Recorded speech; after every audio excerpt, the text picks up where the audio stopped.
After building 2 useless games with Arduino and wasting my time by playing them, I wanted to create something useful with Arduino.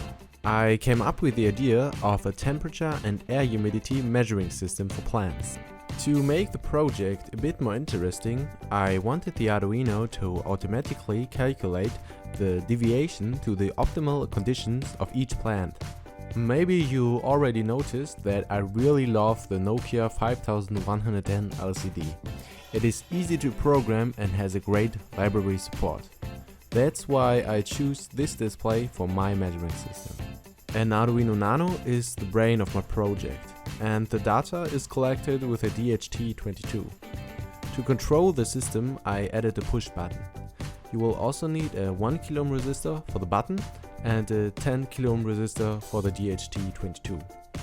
A 9-volt battery provides power, and you can power on the Arduino with a switch. If you press the button, you switch from the basic menu to the individual menus for each plant. I implemented a lot of different plants and the optimal environmental conditions.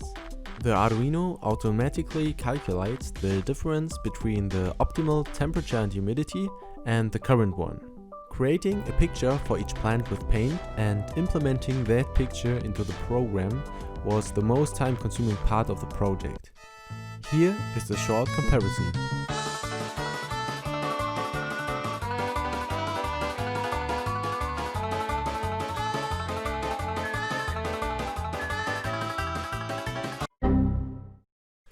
To shrink the project, I designed and milled a circuit board.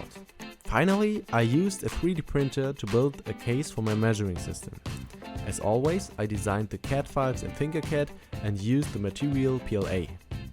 I also uploaded instructions for a breadboard version to my Instructables, where you can also find more details of this project. Thanks for watching, guys, and see you soon!